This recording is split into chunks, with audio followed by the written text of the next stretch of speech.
Hello，大家好啊！歡迎嚟到我嘅粵港男女呢個 channel 啊！如果大家中意我嘅呢個 channel 嘅話，咁歡迎大家俾個訂閱或者俾個 like 支持下我哋咯。咁今集我哋想同大家講一個話題，就係中港男女配對。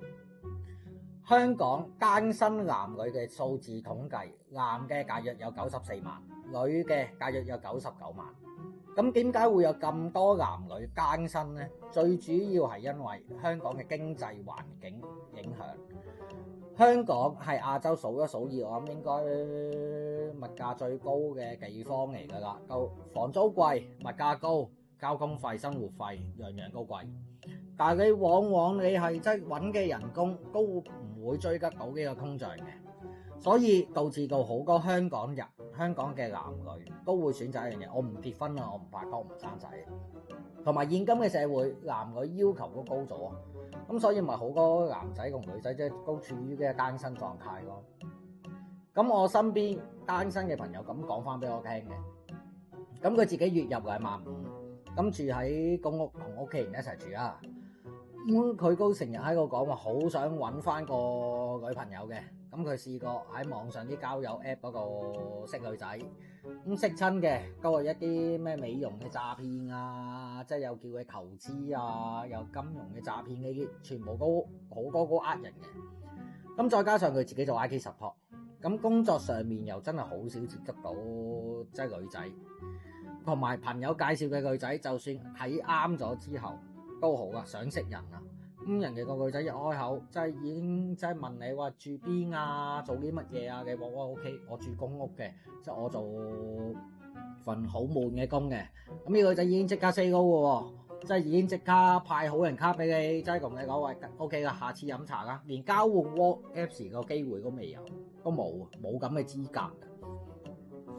咁對於佢嚟講，喺香港溝女，即係已經係一個即係叫做好絕望嘅事啦。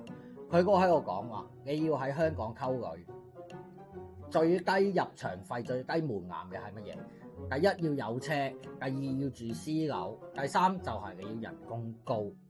只要你滿足到呢3樣嘢嘅，你喺香港先至可以，即係叫做啲女仔先至會 OK 望你一眼咁樣啊！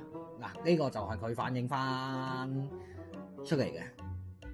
咁佢就知道一樣嘢啦，咁就我喺大陸上面做嘢嘅關係啦。佢成日都喺度問我有咩好介紹啊，喺大陸點樣識女仔啊呢啲嘢嘅。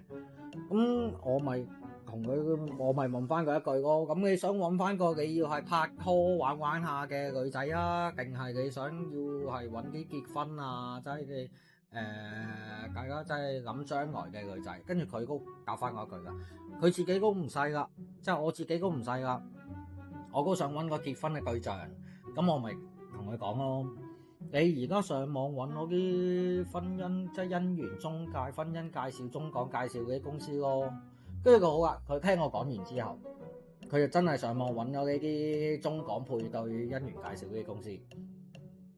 咁隔咗冇幾耐，跟住佢又再揾我飲酒吹水啦，即係傾偈呢啲，咁就都同我講翻一樣嘢，佢揾咗一啲咁樣嘅即係中港姻緣配對公司，咁就幫佢配對咗一個國內嘅女仔，咁佢哋而家一齊拍緊拖，仲好開心。咁我聽到之後，我都戥佢開心嘅。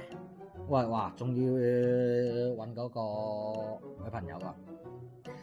咁其實好多人嘅誤解就係好多呢啲配對公司咁都係會做啲咩假結婚啊，同埋好多國內嘅女仔咧都係會為咗即係因為貪你張身份證，咁然之後先至揾香港嘅男仔拍拖結婚。時代變咗噶啦，人哋講真嗰句，真係貪你張身份證咩？貪你張身份證有保咩？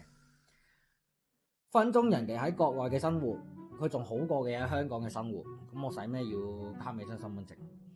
咁同埋佢哋最想都係要揾到大家個情投意合嘅伴侶。咁愛情咁大家都冇分地域嘅限制㗎啦，最緊要大家夾得埋，互相遷就，大家中意對方嘅，咁啊 OK 咯，咁一齊先至開心㗎嘛。